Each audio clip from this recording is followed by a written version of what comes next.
A paz do Senhor, que a paz de Cristo esteja tomando conta do teu coração e da tua alma neste momento.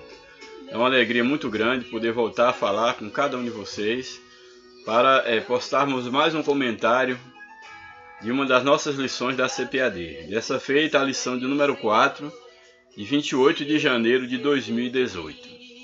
Essa lição ela tem como título: Jesus é superior a Josué, o meio de entrar no repouso de Deus.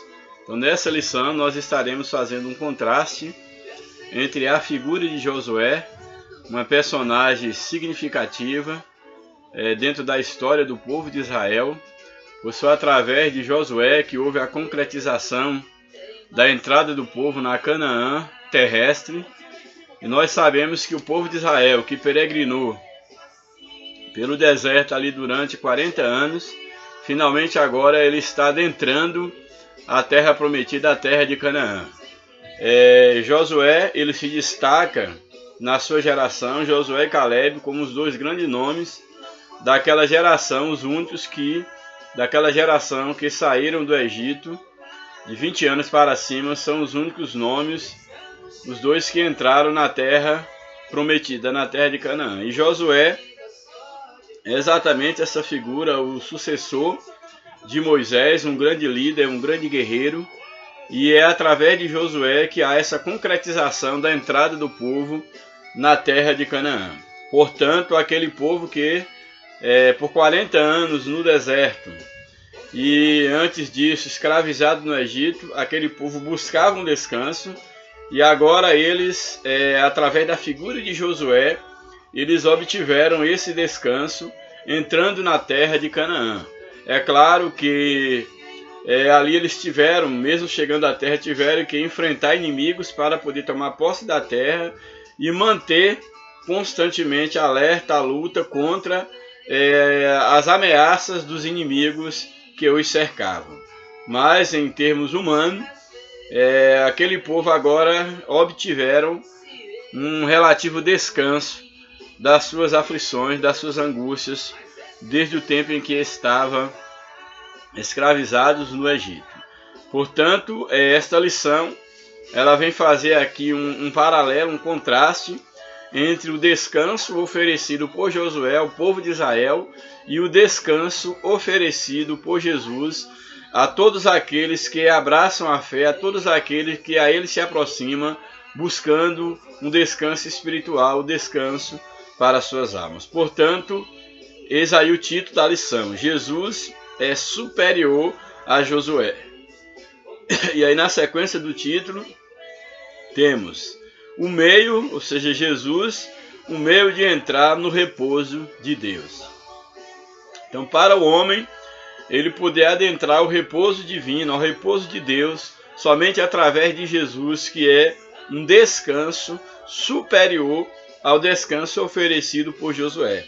Portanto, Jesus, ele é superior a Josué. Louvado seja o nome de Jesus para sempre. O texto áureo da nossa lição nos apresenta o seguinte: procuremos, pois, entrar naquele repouso, para que ninguém caia no mesmo exemplo de desobediência. Hebreus capítulo 4, verso 11. Esse texto nos chama a atenção da necessidade de nos esforçarmos para que nós possamos entrar naquele descanso, naquele repouso. Que repouso é esse?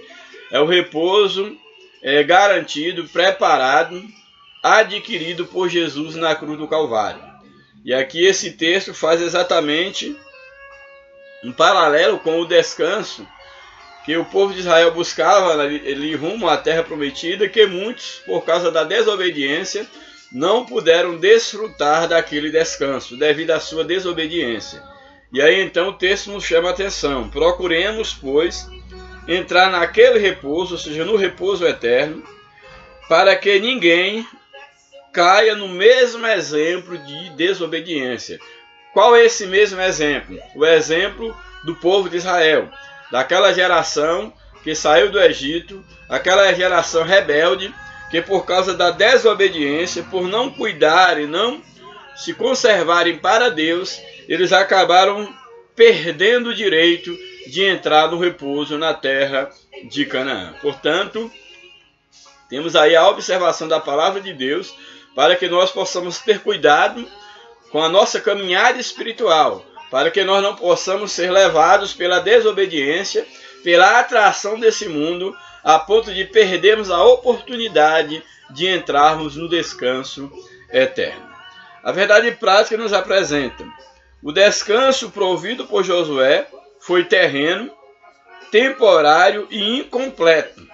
O descanso provido por Cristo é celestial, eterno e completo. Louvado seja Deus.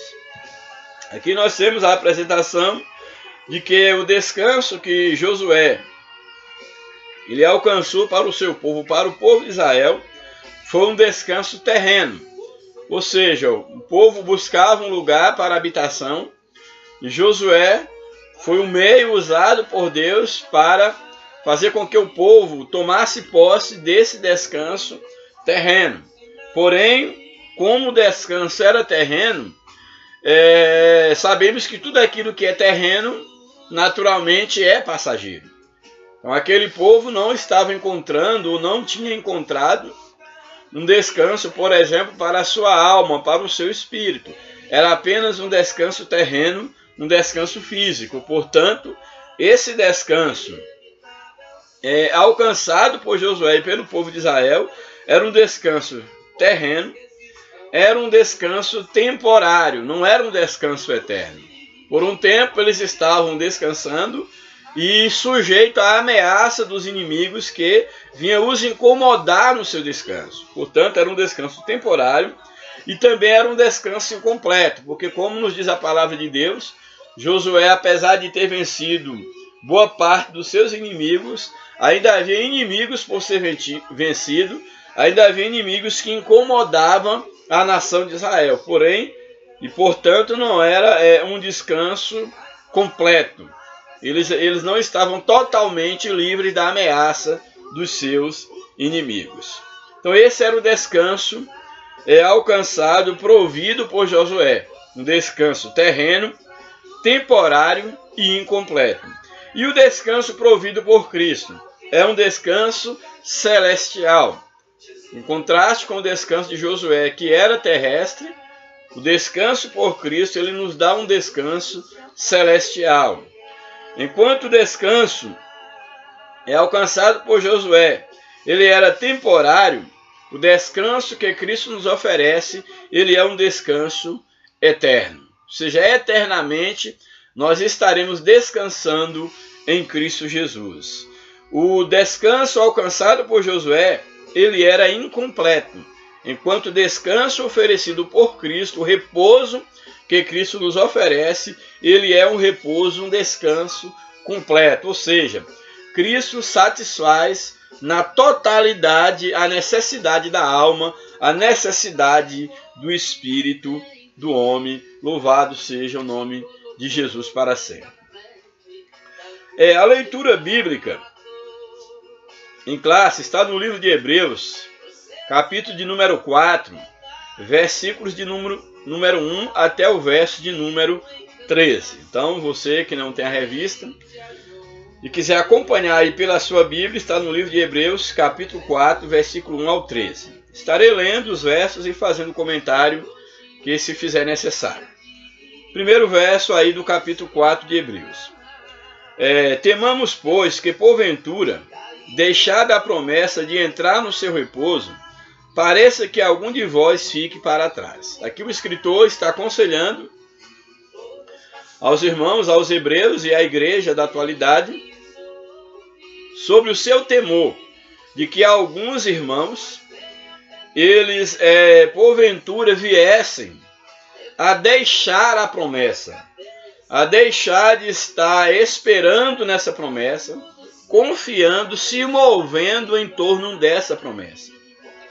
Então aqui traz um aconselhamento e um cuidado do escritor, quando ele afirma, olha, temamos, pois que porventura, deixada a promessa de seu repouso, seja numa desistência, numa falta de esperança em relação ao repouso eterno, pareça que algum de vós fique para trás. Aqui nos traz uma lição de que aqueles que tiram os olhos, o olhar da promessa, que deixa de estar se movendo em torno da promessa da vida eterna, corre o risco de ficar para trás. Ou seja, à medida que nos envolvemos com as coisas desta vida, à medida que o nosso respirar, que o nosso objetivo não é o reino dos céus, que o nosso objetivo não é Cristo, que o nosso olhar, ele deixa de estar posto em Cristo Jesus, com o passar do tempo nessa caminhada, nós vamos ficando para trás. E ficar para trás tem um sentido de estar nos distanciando da vontade de Deus, estar nos afastando de Cristo. E uma vez nos afastando de Cristo, estamos nos afastando da promessa, estamos nos afastando do repouso eterno. Por quê? Porque sem Cristo não há a mínima possibilidade do homem tomar posse da vida eterna. Então, estar com Cristo é a garantia de estar entrando no repouso eterno. Então, à medida que o homem se afasta de Cristo, ele se afasta da esperança da vida eterna. Isto é importante por quê? Porque muitos, infelizmente, continuam com um discurso, continuam dizendo que estão indo rumo aos céus, rumo à promessa da vida eterna, mas não têm o cuidado de estarem aliados, de estarem aliançados com Deus. Isto é muito importante, é muito significativo, porque para aqueles que pensam que só pelo fato de estarem inseridos em um grupo religioso, de estarem inseridos em uma profissão de fé, que não lhes cobra a necessidade, não lhes coloca em contato constantemente com a vida na companhia de Jesus, muitos pensam que estão marchando para os céus, mas não estão totalmente na companhia de Jesus. Então, não estar na companhia de Jesus é exatamente estar ficando para trás no tocante ao repouso eterno. Ou seja, só há a possibilidade do homem tomar posse da vida eterna se ele estiver totalmente na companhia de Jesus. Por quê? Porque assim como Josué foi o responsável em fazer com que o povo de Israel adentrassem a terra de Canaã, tomasse posse daquela promessa, da mesma forma no mundo espiritual, aqueles que estão marchando rumo a Canaã celestial, eles só podem adentrar nesse repouso se for através de Jesus Cristo. Então é em Cristo, é estando em Cristo que nós continuamos andando rumo à promessa, rumo ao repouso eterno. Então é exatamente isso que o escritor está chamando a atenção nesse primeiro versículo do capítulo 4 do livro de Hebreus. Temamos, pois, porventura, deixada a promessa de entrar no seu repouso, pareça que algum de vós fique para trás. Verso 2. Porque também a nós foram pregadas as boas novas, como a eles. Mas a palavra da pregação nada lhes aproveitou, porquanto não estava misturada com a fé naqueles que a ouviram. Olha, esse texto ele é importante porque ele nos traz uma informação bastante interessante. Porque aqui o texto nos apresenta que para nós foram pregadas boas novas, Cristo, as boas novas do Evangelho, a promessa da vida eterna foi pregada para nós, como também para eles, para os judeus, para aquele povo que saía do Egito, também para eles foram pregadas promessas. Então, eles também receberam da parte de Deus, por intermédio de Moisés, uma pregação de boa nova, que eles deveriam estar firmados naquela promessa, para que eles pudessem adentrar a promessa. E aqui o escritor, ele faz esse paralelo, dizendo exatamente que a nós foram pregadas as boas novas como a eles.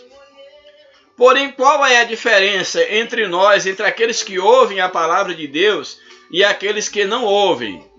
A exemplo do povo de Israel que saiu do Egito. Aí o escritor ele diz o seguinte: mas a palavra da pregação nada lhes aproveitou. Ou seja, não teve nenhum proveito a palavra, as boas novas pregadas àqueles, não porque a palavra em si ela não tivesse validade, porque era uma palavra vinda da parte de Deus, como na atualidade muitos têm ouvido a palavra de Deus, mas em nada tem sido proveitosa essa palavra nas suas vidas, não porque o defeito esteja na palavra. Então o escritor aqui ele vai explicar exatamente o porquê que essa palavra não foi proveitosa. Mas a palavra da pregação nada lhes aproveitou, porquanto não estava misturada essa palavra, ela não foi misturada, ela não foi recebida com fé naqueles que a ouviram. Ou seja, não estava misturada com fé naqueles que a ouviram. Ou seja, quando estes ouviram a palavra de Deus, eles não colocaram fé, não misturaram a fé a esta palavra. Ouviram a palavra, mas não tomaram posse desta palavra pela fé. Essa palavra não houve lugar nos seus corações para despertar a fé, para abrir os ouvidos espirituais, uma vez que a fé vem pelo ouvir e o ouvir vem pela palavra de Deus. Ou seja, para você ouvir a voz de Deus, é necessário que aquilo que Deus está falando esteja gerando fé no teu coração.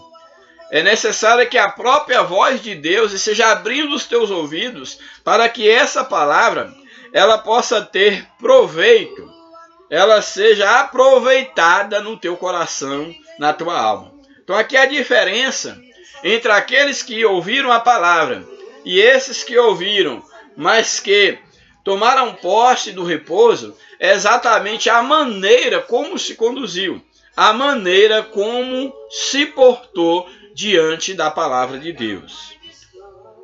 Porque também a nós foram pregadas as boas novas como a eles, mas a palavra da pregação nada lhes aproveitou, porquanto não estava misturada com a fé naqueles que a ouviram. Verso número 3. Porque nós, os que temos crido, entramos no repouso, tal como disse: assim jurei na minha ira, que não entrarão no meu repouso, embora as suas obras estivessem acabadas desde a fundação do mundo. Aqui nós estamos retomando aquilo que nós vimos na lição passada, quando Deus jurava àquele povo desobediente que eles não entrariam no repouso do Senhor. E aqui o escritor ele faz exatamente uma afirmação: porque nós, o que temos crido, ou seja, aqueles que deram ouvido, que dão ouvido à palavra de Deus, entramos no repouso. Ou seja, qual é o repouso do cristão? O repouso do cristão é Cristo. Uma vez que nós estamos em Cristo, nós estamos seguros, nós estamos repousando em Cristo, para que um dia então nós estejamos selando o nosso repouso eterno. Então aqui, aqueles que dão ouvido à palavra de Deus pela fé, aqueles que abraçam a Cristo como Salvador, estão entrando nesse repouso, diferente daqueles que abandonaram, daqueles que foram desobedientes, aos quais foi vedado a possibilidade no passado, em relação à promessa feita a Israel, de entrar no repouso, e aqueles que se mantiverem distante de Deus, também lhes serão vedado o direito de entrar à vida eterna, uma vez que isso só é possível através de Cristo Jesus, que é o nosso mediador, que é o nosso libertador, que é aquele que conquista o repouso no mundo espiritual. O verso de número 4.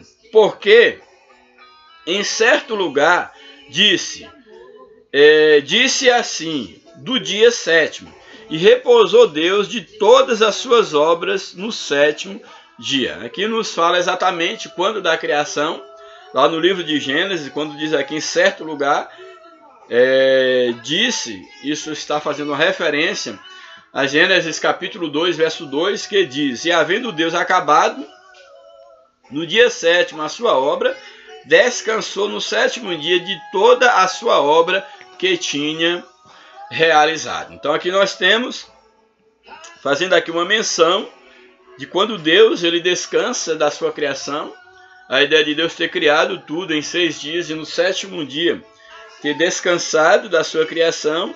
E aqui agora faz exatamente uma leitura desse descanso de Deus,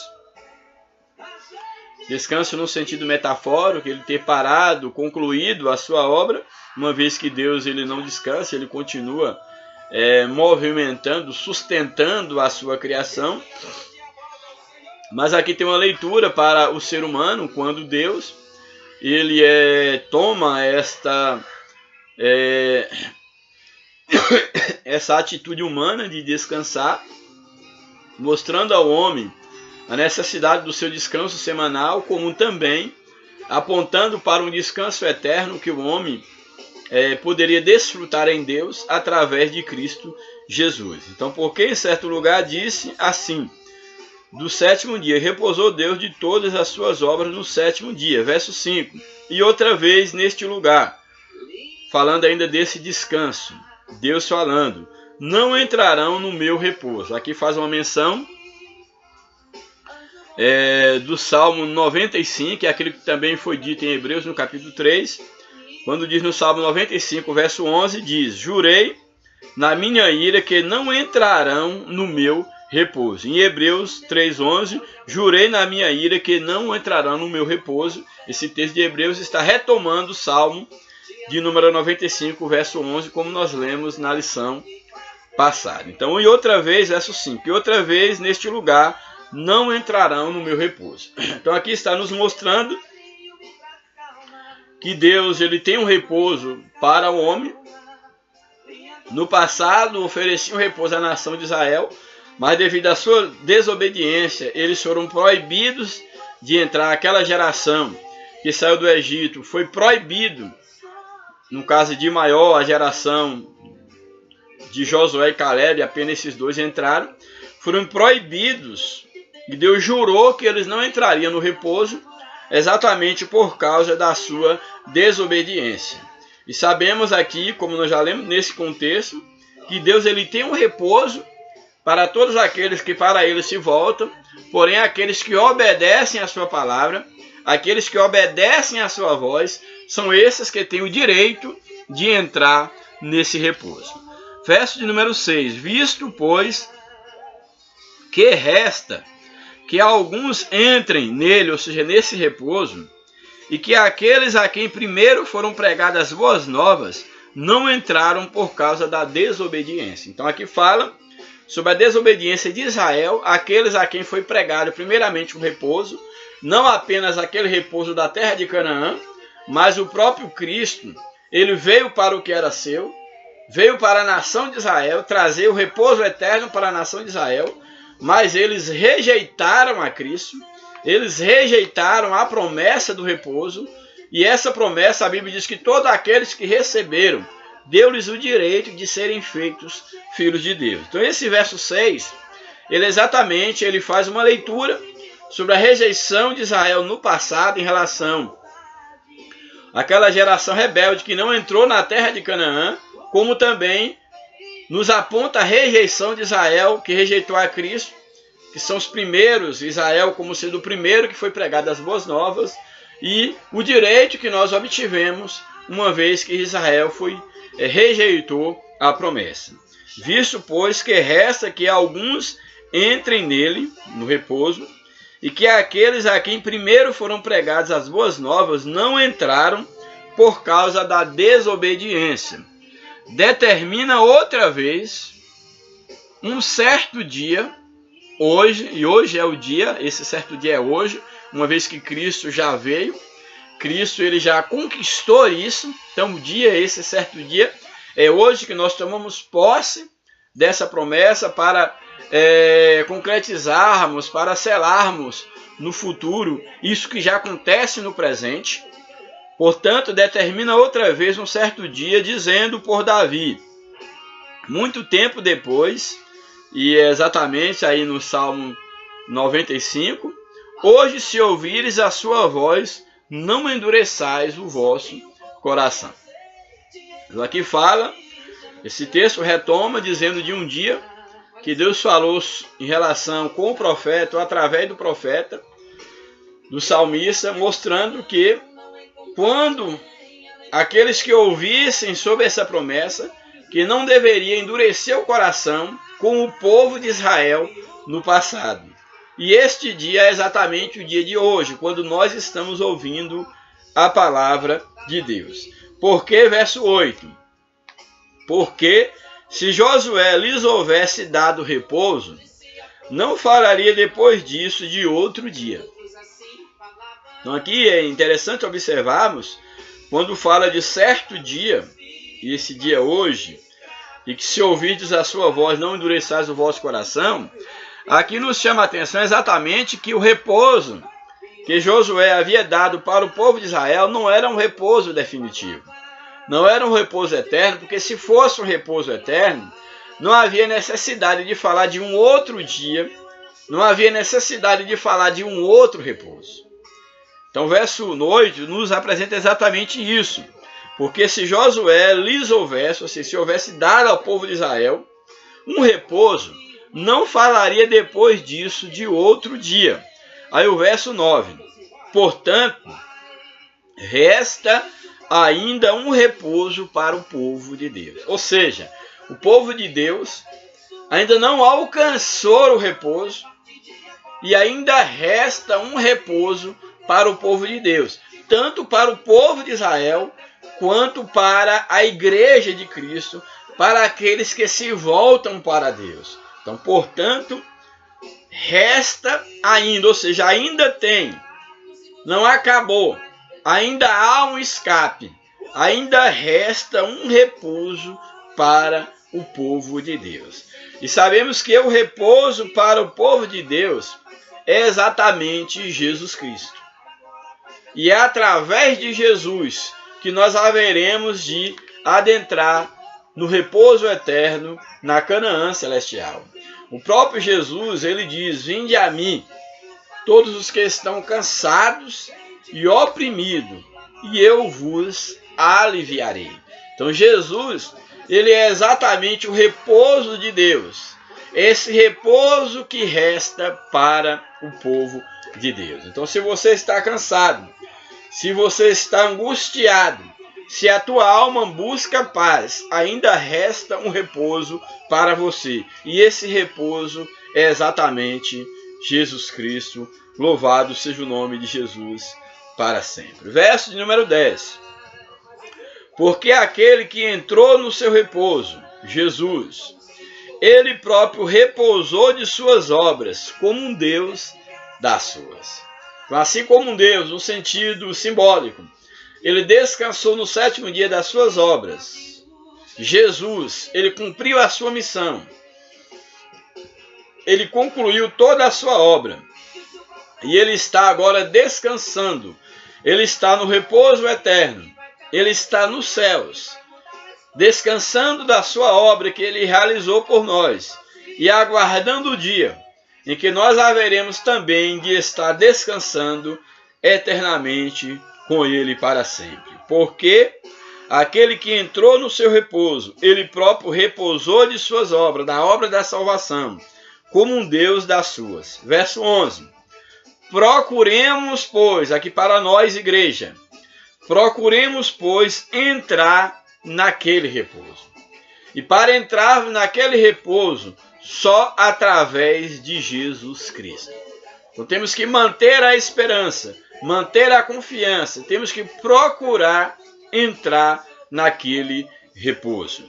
Procuremos, pois, entrar naquele repouso, para que ninguém caia no mesmo exemplo de desobediência. Ou seja, lutemos, esforcemo-nos para entrar naquele repouso, tendo cuidado, que nenhum de nós venhamos a cair no mesmo exemplo de desobediência com aquela geração que saiu do Egito rumo à promessa. Então, que nós possamos lutar, como o texto nos adverte. Procuremos. A ideia aqui A expressão procuremos não é uma mera expressão no sentido de procurar. Procurar aqui tem o sentido de esforçar. Então, esforcemos, pois, para entrar naquele repouso, e que ninguém venha cair no mesmo exemplo de desobediência. Louvado seja o nome de Jesus. Verso 12.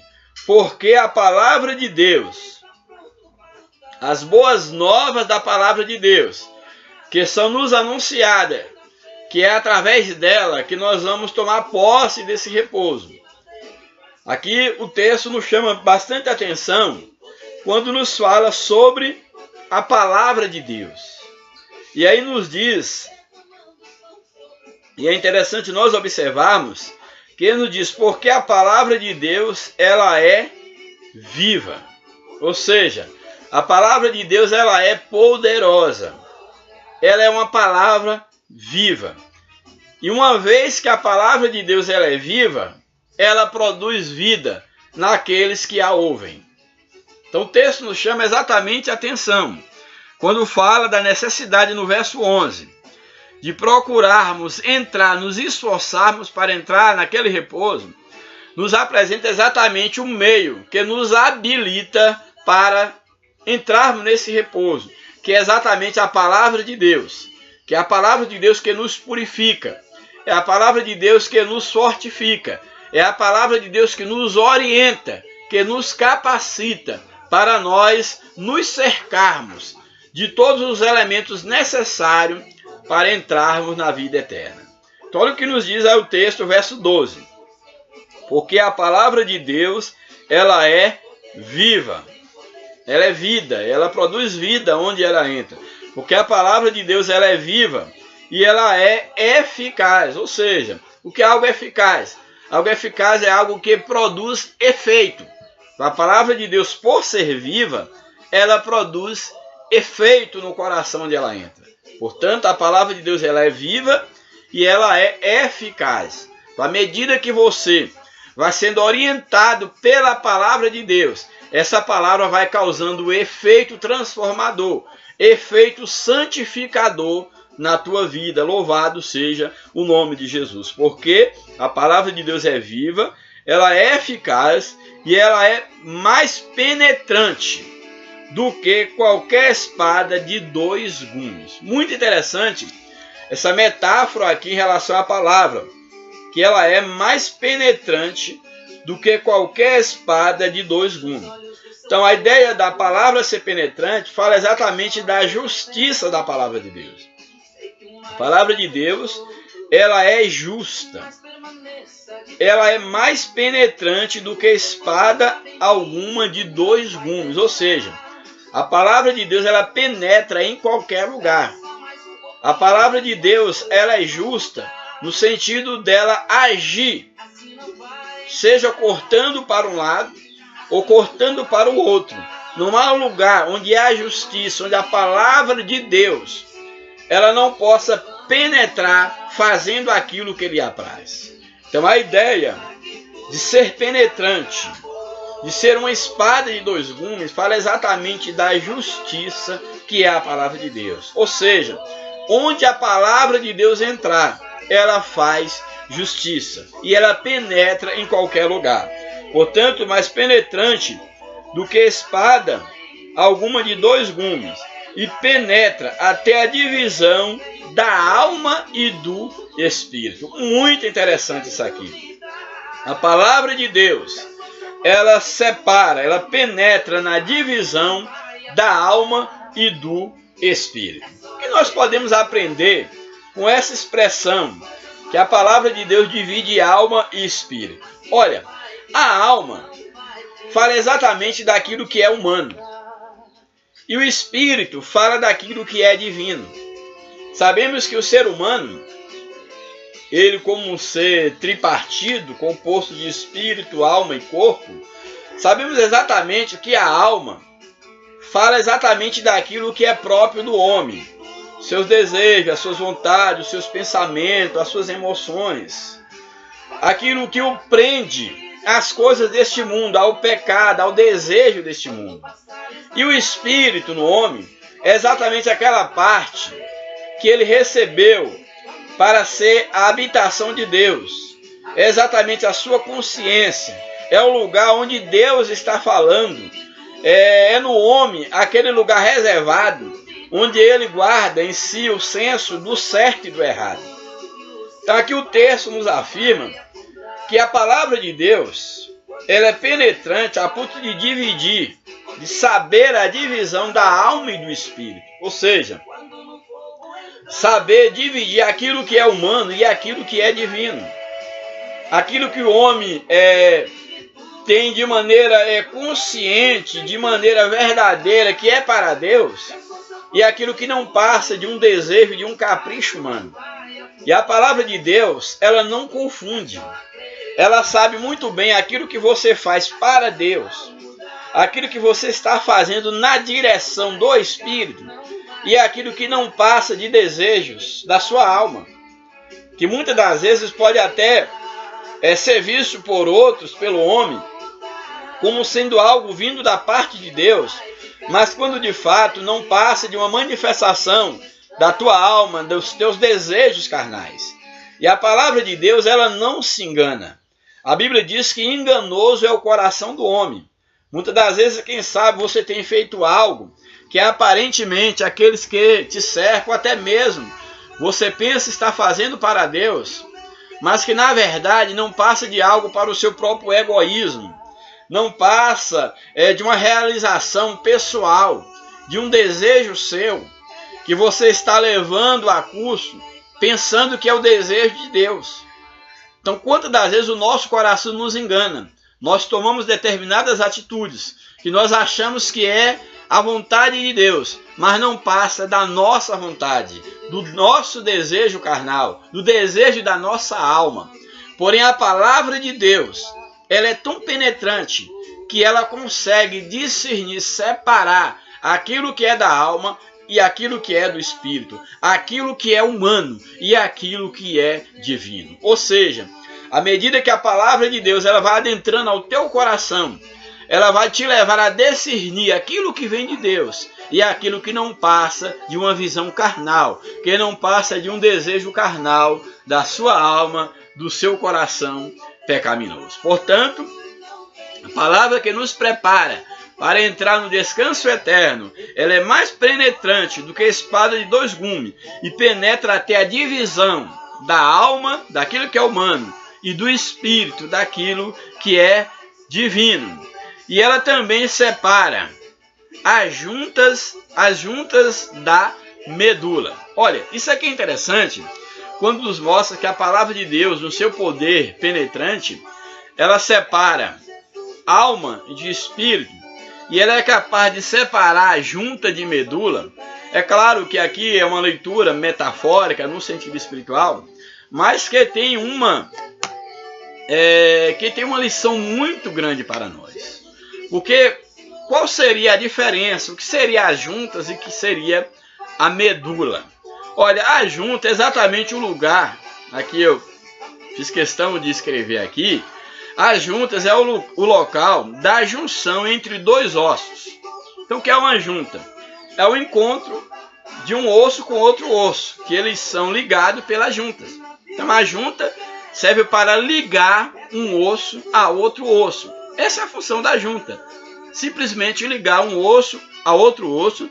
As juntas são as articulações que permitem os movimentos. Ou seja, suponhamos aqui esses dois ossos que entre a nossa perna e a nossa coxa. Então aqui há uma junta que liga um osso a outro osso, e essa junta é essa articulação que nos dá a capacidade de movimentar. Isto é uma junta, ou seja, um elemento que vai ligar um osso a outro osso, que vai possibilitar exatamente a articulação dos ossos. O movimento exatamente se dá através das juntas, dessa articulação das juntas. E o que seria a medula? A medula é constituída por um tecido mole, ou seja, por um líquido, um tecido mole, localizado no interior dos ossos longos. Na medula, que o organismo produz praticamente todas as células do sangue. Então, ou seja, que é uma medula óssea? Exatamente esse líquido no interior do osso, dos ossos longos, no caso a coluna, por exemplo, e é nessa medula onde vai ser produzida todas as células do sangue. Praticamente todas as células do sangue é produzido na medula. Então nós vemos o quê? Que as juntas ligam um osso a outro para que se tenha essa articulação, movimento. E a medula é aquilo que está dentro do osso. Esse tutano, esse líquido, responsável pela produção de quase todas as células ou de todas as células do sangue. E a Bíblia diz que a palavra de Deus ela é tão penetrante que ela tem capacidade de penetrar na divisão da alma e do espírito e na divisão das juntas e medulas. Então a palavra de Deus, ela sabe exatamente, ela tem o poder de penetrar nas articulações do homem. Em termos espirituais, a palavra de Deus, ela é capaz de discernir aquilo que é necessário, ou aonde está a articulação, em termos espirituais, as nossas articulações, aquilo que é capaz de nos movimentar, de causar um movimento para uma ou para outra direção. A palavra de Deus ela penetra nessa divisão de um osso entre outro osso, das juntas, e não só aí também, mas ela vai mais fundo, não só naquilo que liga, vamos dizer assim, externamente, um osso a outro osso, que cola um osso a outro osso, mas ela também entra no interior, ela entra na medula, ela separa uma junta de uma medula, que é exatamente esse líquido, essa parte, esse algo mais interior, que é responsável para produzir células do sangue. Então, a palavra de Deus, ela é tão penetrante que ela serve para dividir osso por osso e medula por medula, falando da profundidade, da penetrabilidade da palavra de Deus. E isso, é claro, nós temos que traduzir em termos espirituais. Vemos a função de um osso, a função de uma junta, a função de uma medula. E a palavra de Deus, ela trabalha tanto nas juntas, quanto nos ossos, quanto na medula. E é esta palavra que nos prepara para a vida eterna. Vou reler esse texto porque vale a pena ler. Vou ler o verso 11 para contextualizar esse texto. Procuremos, pois, entrar naquele repouso, para que ninguém caia no mesmo exemplo de desobediência. Desobediência a Deus, desobediência à sua palavra. E agora o escritor nos apresenta a palavra, a qual nós devemos obedecer para entrarmos naquele descanso. Porque a palavra de Deus é viva e eficaz, e mais penetrante do que qualquer espada de 2 gumes, e penetra até a divisão da alma e do espírito, e das juntas e medulas, e é apta, ou seja, serve, e é apta para discernir o pensamento e a intenção do coração. Muito interessante isso aqui. Então a palavra de Deus, ela é apta para discernir os nossos pensamentos, para saber o que eu penso, o que tu pensas, para renovar a nossa mente, se for preciso. Então ela é apta para discernir os pensamentos e a intenção do coração. Ou seja, ela é apta para saber aquilo que passa na sua mente, as informações que você recebe e como você se comporta, como o seu coração se comporta diante daquilo que vem à sua mente. A palavra de Deus ela é apta para discernir os bons, os maus pensamentos, as fontes dos pensamentos, se vindas de Deus ou não. Então ela tem o poder para discernir os pensamentos do homem, saber quais são os pensamentos que vêm à cabeça do homem, quais as fontes desse pensamento e muito mais ainda. Ela, além de discernir os pensamentos, ela também é apta para discernir a intenção do coração. Ou seja, qual é a intenção do teu coração diante daquilo que vem à tua mente? Quando você é bombardeado por pensamentos malignos, por exemplo, qual é a intenção do teu coração diante desses pensamentos? É ouvir a voz de Deus ou dar ouvido aos maus pensamentos? Quando você ouve, por exemplo, a palavra de Deus, quando a palavra de Deus chega à sua mente, qual é a intenção do teu coração? É dar ouvido à voz de Deus ou endurecer-se para a voz de Deus? Porque no caso do povo lá que saiu do Egito, aquela geração, eles ao ouvirem a voz de Deus, ao chegarem na sua mente a voz de Deus, a intenção do coração foi a intenção má. Eles endureceram o coração para Deus. E você, ao estar ouvindo a palavra de Deus, qual é a intenção do teu coração?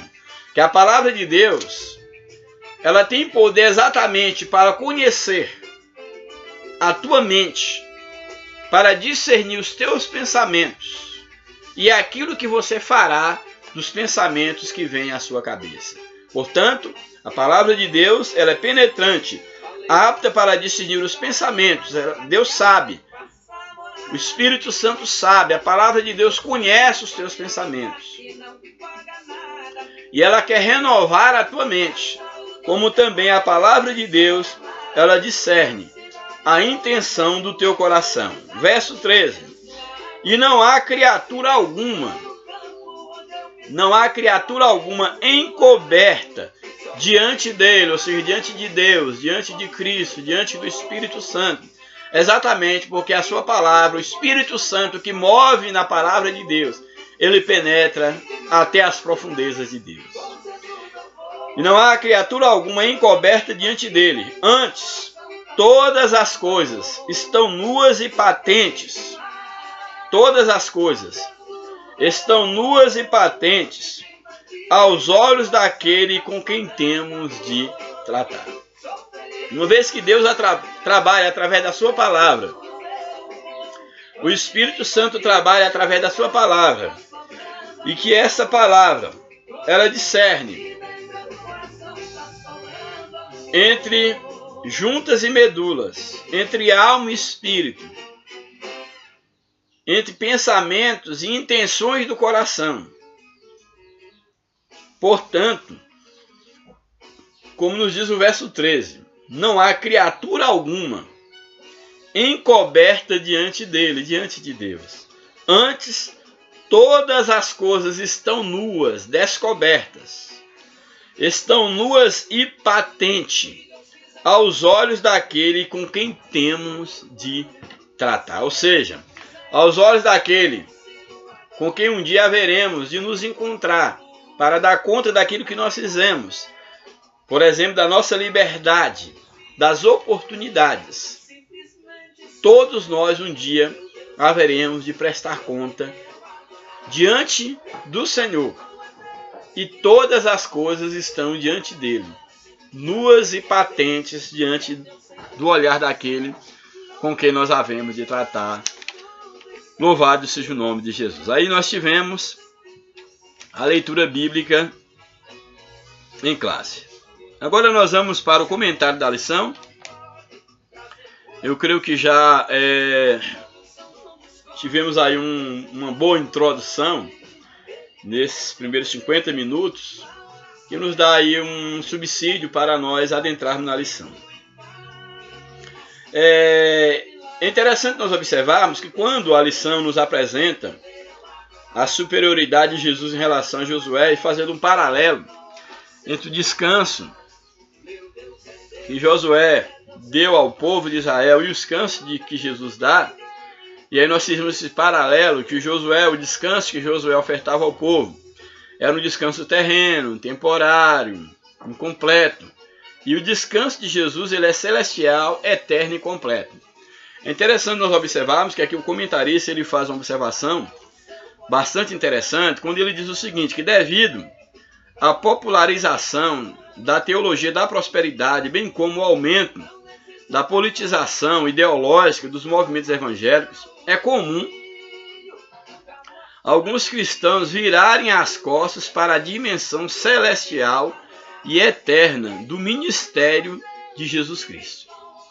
Ou seja, por estarem envolvidos numa teologia, numa ideologia carnal, humana, muitos podem ser levados a achar que aquilo que Jesus conquistou para nós está apenas ou somente no nível terreno. Deus tem bênçãos para nós na vida material, sim, mas Cristo não veio aqui para isso. O ministério de Cristo, a obra de Cristo, a dimensão, como o comentarista coloca, a dimensão celestial e eterna do ministério de Jesus não pode ser resumido a coisas materiais. Então nós temos que entender que há uma dimensão celestial, há uma dimensão eterna do ministério de Jesus. E isso é o que há de mais importante no Evangelho. Mas como o comentarista coloca, isso também não deve nos levar a vivermos de uma maneira como se estivéssemos sendo cristãos escapistas, que não quer encarar a realidade da vida terrena e viver só pensando nos céus, como se fosse um escape, e nos tirasse a responsabilidade de viver a vida terrena. Não. Nós temos que viver a vida terrena com Cristo, mas não nos esquecermos que o maior projeto de Deus para o homem é a vida eterna, é no sentido espiritual. Então não podemos ser escapistas em viver apenas vivendo para o mundo espiritual, mas também não podemos ser secularistas, ou não podemos reduzir a obra de Cristo à vida material, a bens, a prosperidade, a esta vida, porque não é esse o projeto de Deus para o ser humano. Bem, a introdução da lição nos apresenta a conquista de Canaã sob a liderança de Josué é retratada pelo autor da carta aos Hebreus como um tipo da Canaã celestial. Deus havia prometido a conquista da terra a Moisés e Josué, mas ao longo da jornada do Êxodo, muitos ficaram pelo caminho. A incredulidade e a desobediência, somadas à falta de ânimo, fizeram com que o povo não viesse ou não vivesse as promessas de Deus em sua plenitude. O mesmo processo estava se repetindo agora com os crentes da nova aliança e pelas mesmas razões.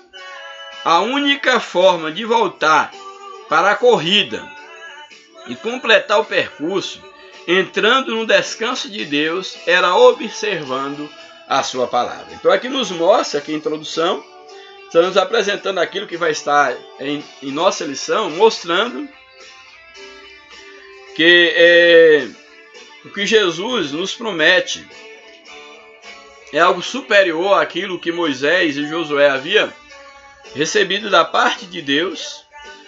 Nos mostra exatamente que o que aconteceu, o que Deus havia prometido a Josué e a Caleb, a Moisés, melhor dizendo, e a Josué. Isso faz um contraste ou um paralelo com aquilo que Deus, em Cristo Jesus, promete para o ser humano. E mostra aqui que ao longo da caminhada rumo à terra de Canaã, muitos caíram na caminhada. O que também o escritor aos Hebreus estava preocupado, porque muitos estavam abandonando ou prestes a abandonar a caminhada espiritual. E a palavra de Deus seria o meio necessário para que esses voltassem para a corrida, voltassem para a jornada, para o percurso rumo ao repouso eterno. E é exatamente isso que vai estar sendo apresentado aqui no decorrer da lição. Bem, agora nós vamos para o primeiro tópico da lição, que tem como título: Jesus proveu uma mensagem superior à de Josué.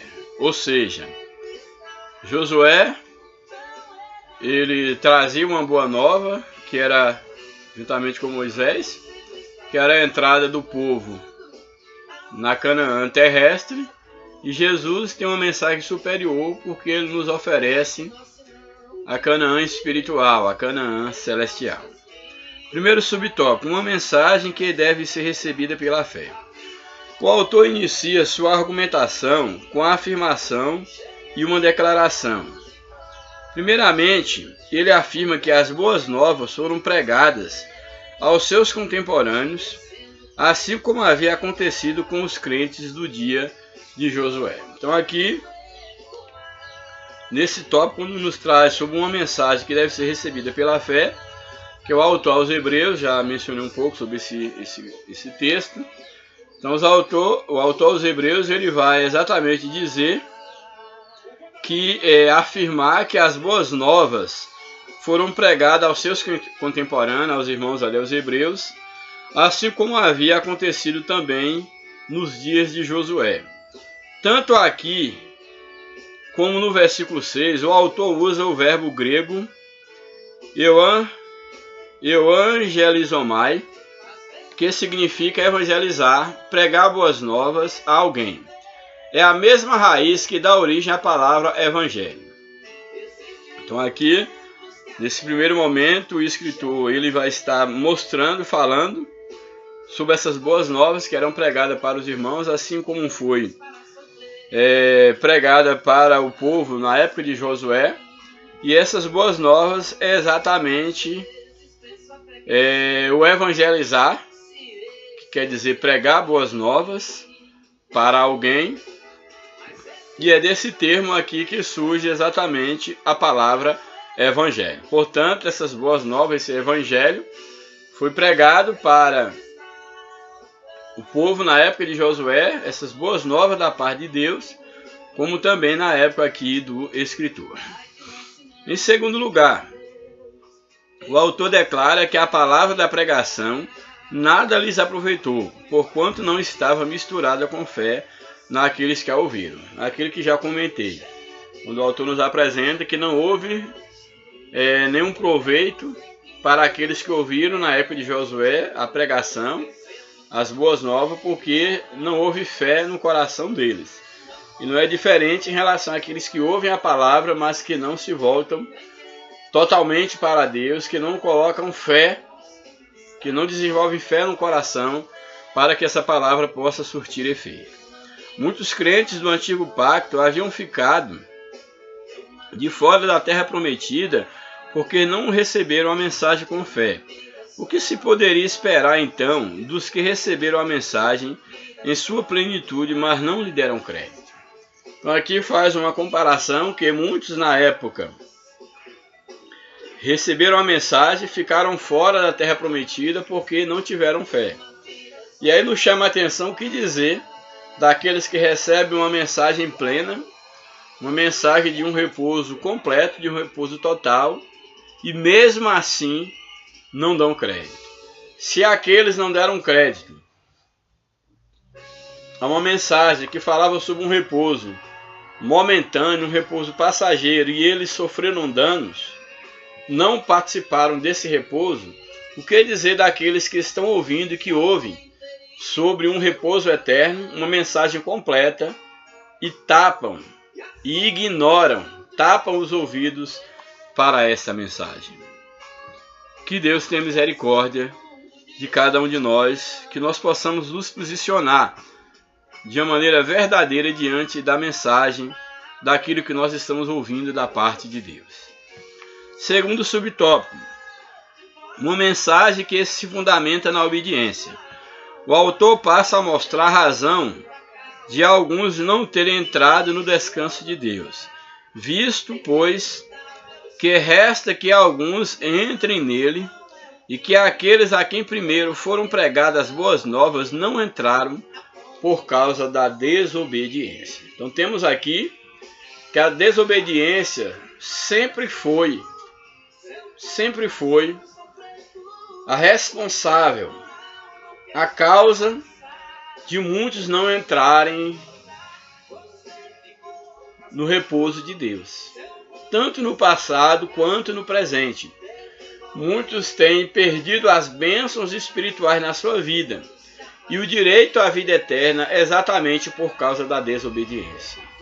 A semelhança daquela geração do povo de Israel que não adentraram a terra prometida por causa da sua desobediência. Portanto, esse foi o motivo deles não terem entrado na terra prometida. A desobediência é a manifestação ativa da incredulidade. Então, o desobediente, ele ao desobedecer, ele age como uma pessoa incrédula, como um incrédulo diante das promessas, porque ele vê, mas não dá crédito, escuta, mas não dá crédito. Fica incrédulo e, portanto, desobedece, segundo a leitura aqui do comentarista. Essa palavra ocorre, no caso a incredulidade, desobediência, incredulidade, essa palavra ocorre 6 vezes no original e foi usada pelo apóstolo Paulo a se referir aos filhos da desobediência. O crente, quando não crê, age da mesma forma do incrédulo.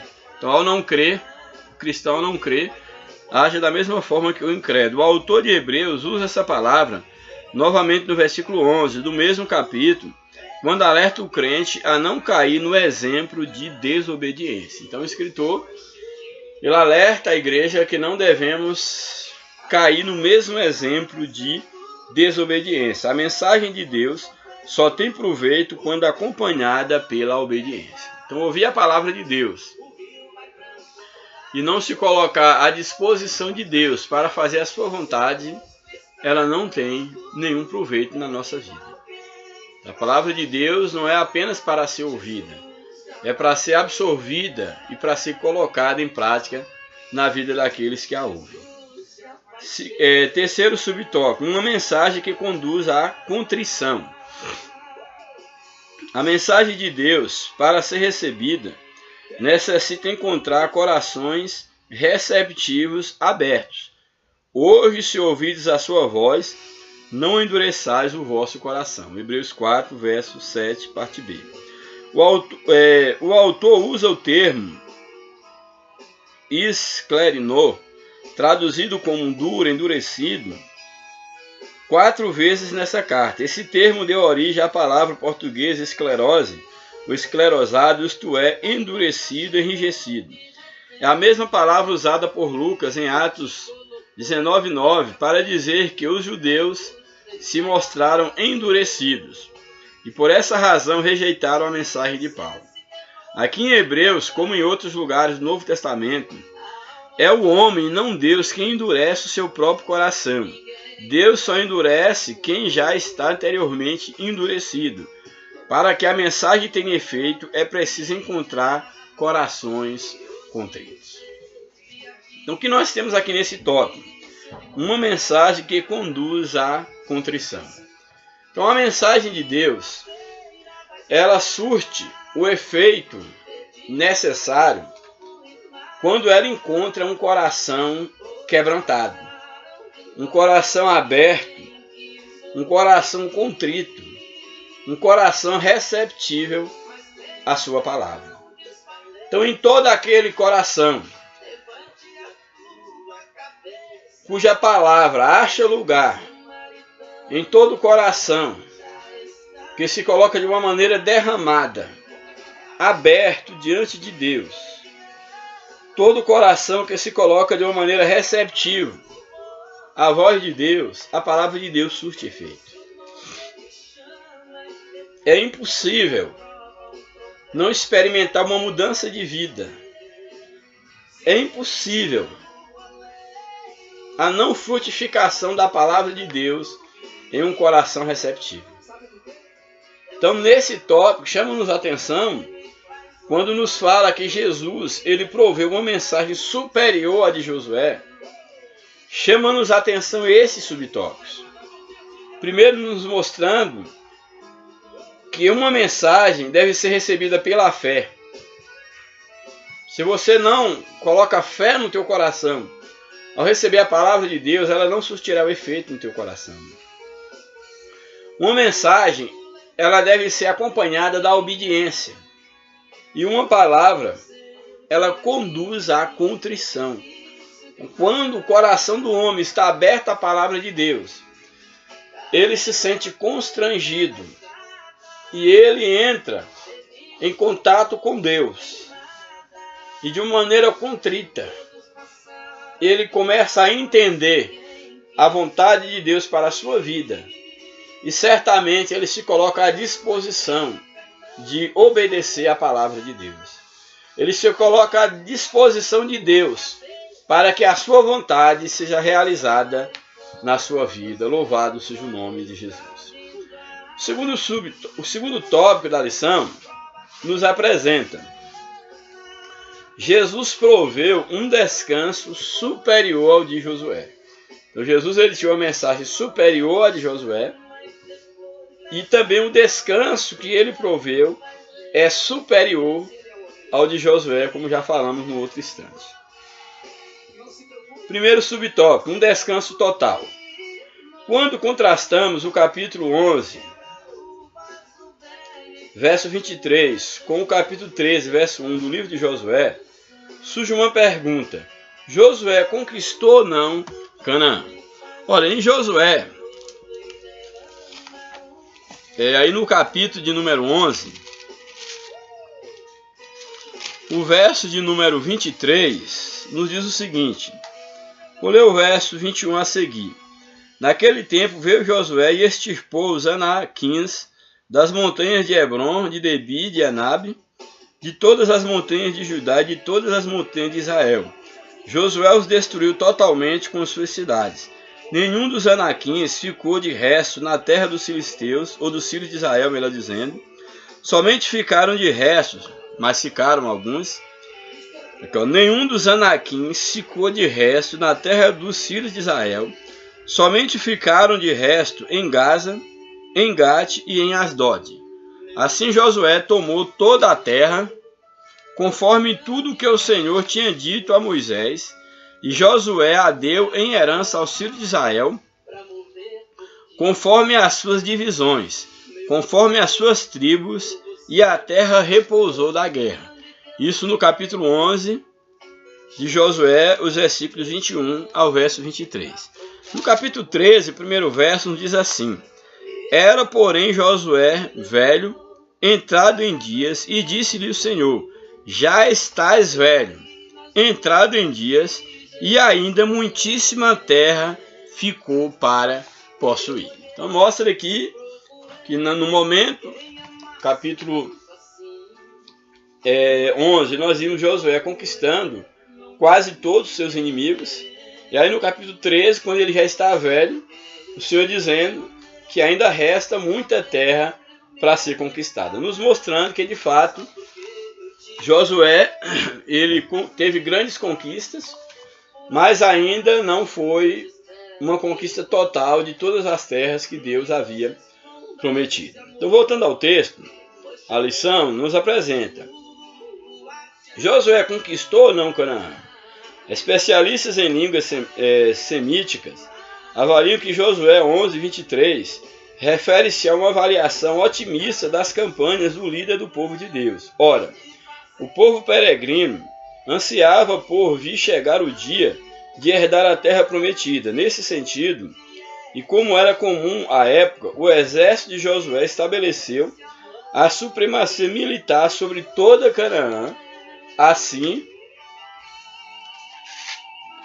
que chegou ao território, embora não tivesse pleno controle de cada cidade e vila. Ou seja, o exército de Josué, ele estabeleceu uma supremacia militar, começou já com grandes conquistas, ainda havia território para conquistar, sim.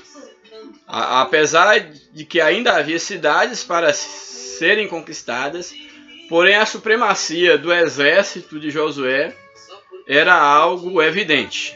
Daí a conquista ser algo certo. Logo, os capítulos 11 e 13 não são contraditórios, mas confirmam que o descanso dado por Josué ao antigo povo de Deus foi incompleto e parcial. Por outro lado, o que o autor de Hebreus está mostrando é que o descanso provido por Jesus foi completo, total.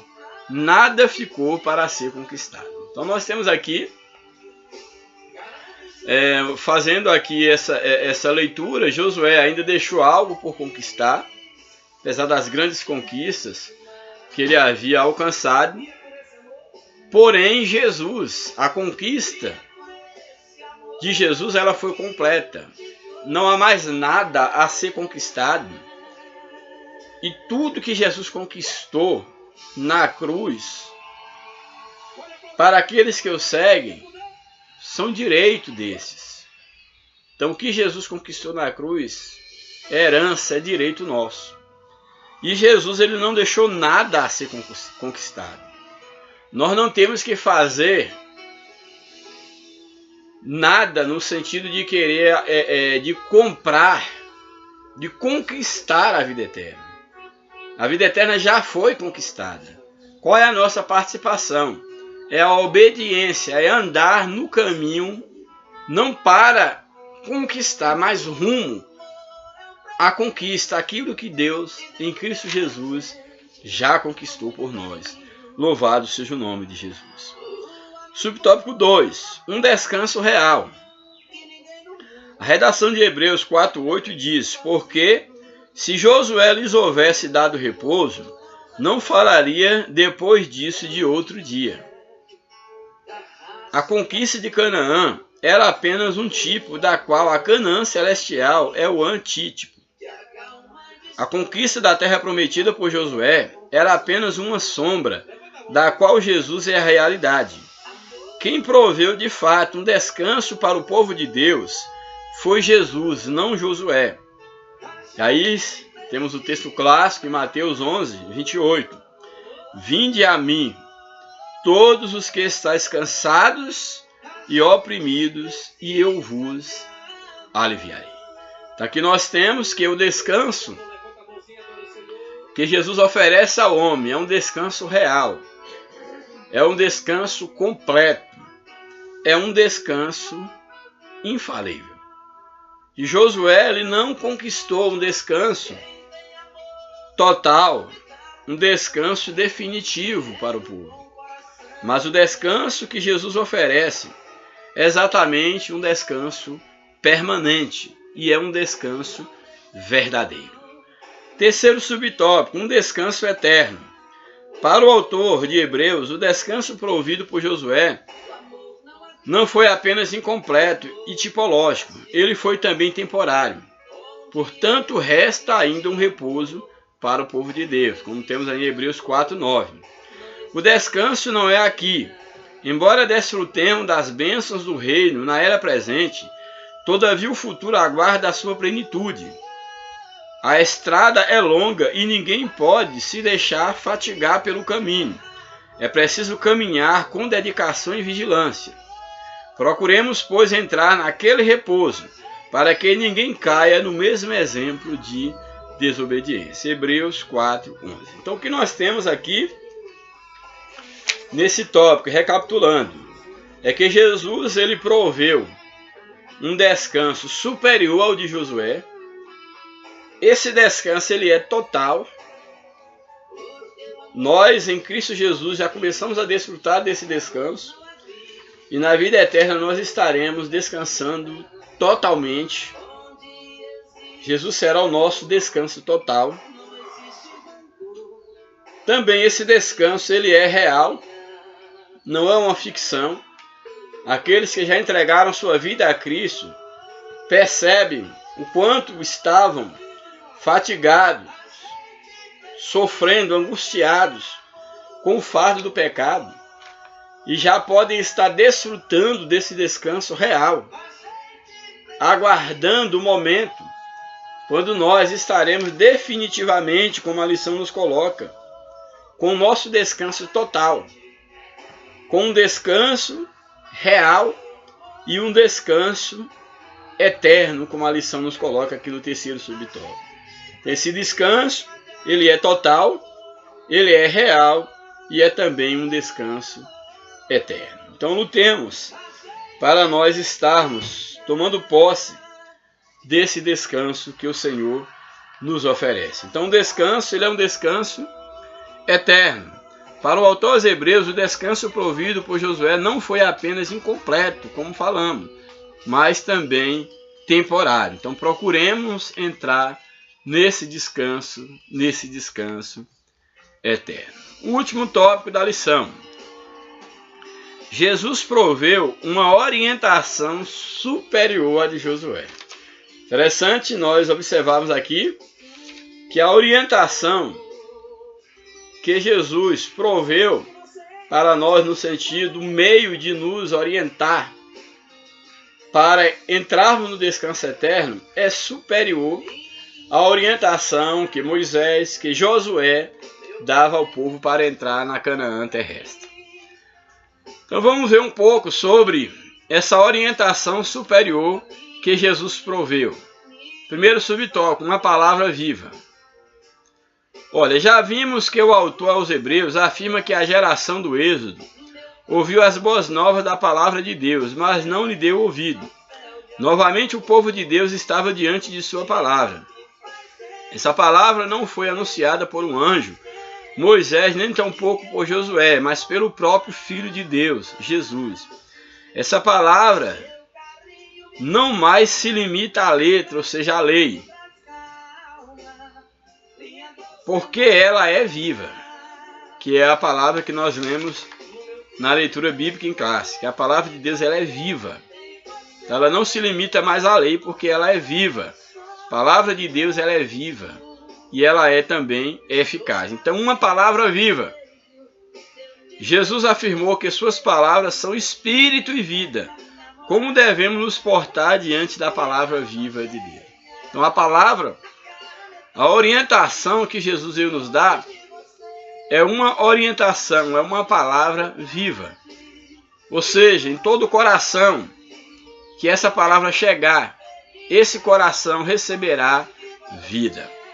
Segundo subtópico, a palavra ela é eficaz, como já falamos a princípio. Ou seja, ela por ser vida, ela também é eficaz. No sentido de quê? De que ela tem efeito. A palavra de Deus tem efeito. Se de fato você receber pela fé a palavra de Deus no teu coração, ela causará um efeito no teu espírito, na tua alma. Uma palavra eficaz. A palavra de Deus é viva e ela produz vida, mas além de vida ela é eficaz, produz resultados, sendo de novo gerados não de semente corruptível, mas da incorruptível, pela palavra de Deus, viva e que permanece para sempre. 1 Pedro 1, 23. Então a palavra de Deus ela é vida, ela é eficaz e nós somos gerados pela palavra de Deus. Não com uma palavra corruptível, mas com uma palavra que produz. Uma palavra eficaz, que causa transformação. Uma palavra que causa resultados práticos, que causa mudança na vida daquele que a recebe com fé.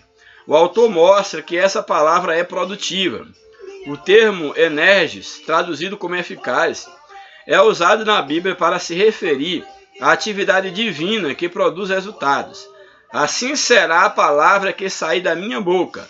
Ela não voltará para mim vazia, antes fará o que me apraz e prosperará naquilo para que a enviei. Isaías 55, 11. Ou seja, a palavra que sai da boca de Deus e que encontra um coração aberto, ela é eficaz e ela produz tudo quanto o Senhor determinou. Então aí serve para nós valorizarmos mais a palavra de Deus. Serve para com que nós tenhamos maior cuidado ao ler a palavra de Deus, por exemplo, ao ouvir a palavra de Deus, porque se essa palavra ela não tem causado mudanças na nossa vida, o problema não está na palavra. Se você está acostumado a ir à igreja, ao templo, ouvir a palavra, você está acostumado a ler a palavra, mas a sua vida continua a mesma. Você não tem experimentado nenhuma mudança. Apesar de já ter lido a Bíblia várias vezes, quem sabe. Está sempre ouvindo a palavra de Deus, seja no templo, no rádio, na televisão, na sua casa. Mas se essa palavra ela não está causando efeito na sua vida, o problema não está na palavra. O problema está em você, que não está recebendo com fé essa palavra. Está à semelhança do povo que ouviu a palavra de Moisés, de Josué, mas que ao ouvirem a palavra de Deus, as boas novas, não tinham fé no coração para obedecer e para que essa palavra pudesse causar resultados. Então pense nisso. A palavra de Deus ela é eficaz, ela é viva, eficaz, penetrante. Ela faz com que o homem perceba seus pensamentos, as intenções do seu coração. E ela faz tudo o que lhe apraz, quando de fato essa palavra acha lugar no coração do homem. Então valorize mais a palavra de Deus e se coloque na posição correta para ouvir a voz de Deus. Porque como diz aqui Isaías 55:11, assim será a palavra que sair da minha boca, ela não voltará para mim vazia. Antes fará o que me apraz e prosperará para aquilo que enviei. Terceiro e último subtópico. Uma palavra penetrante. A palavra de Deus é retratada como um instrumento vivo, eficaz e cortante, mais penetrante do que qualquer espada de 2 gumes, e penetra até a divisão da alma e do espírito, e das juntas e medulas, e é apta para discernir o pensamento e as intenções do coração, como nós já vimos. Louvado seja Deus. A metáfora usada pelo autor é muito forte e serve para mostrar que a palavra de Deus possui um grande poder de penetração. Ela não fica na superfície, mas vai até o centro do ser humano. A palavra de Deus tem poder de ir no mais profundo da tua alma, do teu espírito, e realizar uma grande mudança. Porém é necessário que você esteja aberto para a palavra de Deus. Se você endurecer o teu coração, se você fechar o teu coração para a palavra de Deus, o Senhor não vai forçar a tua alma, não vai forçar o teu espírito. Ele está à porta, ele bate. Se alguém ouvir a sua voz e abrir a porta, ele entra na casa dessa pessoa, na vida, ceia com essa pessoa e essa pessoa ceia com o Senhor. Porém é necessário o homem abrir-se para Deus. Os israelitas falharam por não ouvir as palavras de Moisés e Josué. E os cristãos, por outro lado, deveriam ter mais prontidão para responder a essa palavra. É interessante observarmos que tudo que nós cristãos precisamos para ter uma vida vitoriosa, uma vida frutífera, está na palavra de Deus. Mas infelizmente o que a gente percebe é que muitos não são prontos, não têm prontidão para ouvir a palavra de Deus. Às vezes tem disposição para tanta coisa secular que não edifica em nada, mas não tem disposição, não tem prontidão para ouvir a palavra de Deus. E como nós vimos no decorrer dessa lição, o manual, as instruções que nós temos para tomar posse do repouso eterno estão exatamente na palavra de Deus. Louvado seja o nome de Jesus. Conclusão. A palavra-chave desta lição é descanso. Todos nós nos fatigamos na caminhada da vida. O problema, portanto, não é cansar, mas permitir que fatores diversos interrompam nossa jornada de fé. Como os israelitas, o desânimo veio como consequência, com os israelitas, o desânimo veio como consequência da infidelidade, incredulidade e desobediência. Aqui é interessante porque aqui o comentarista ele nos afirma que com os israelitas o desânimo surgiu, o desânimo da caminhada, de abandonar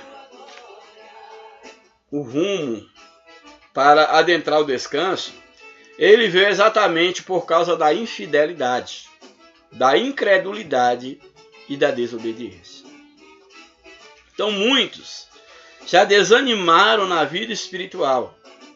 Muitos estão abandonando a promessa, afastando-se do descanso eterno, exatamente porque infiltraram numa vida de infidelidade a Deus, de incredulidade e de desobediência. Porque tem vivido para esta vida. E a cada instante que eu me apego às coisas deste mundo e que eu me torno mais e mais um cidadão deste mundo e abro mão das credenciais de um cidadão dos céus, eu me afundo na infidelidade a Deus, na incredulidade, na desobediência e certamente eu me afasto do centro da vontade de Deus. Assim, as mesmas coisas podem acontecer conosco, se não atentarmos para a santa, viva e eficaz palavra de Deus. Nessa jornada temos como guia não um Moisés ou um Josué, mas Jesus, o autor e consumador da nossa fé. Então que Deus nos abençoe, que Deus nos ajude. E que nós possamos valorizar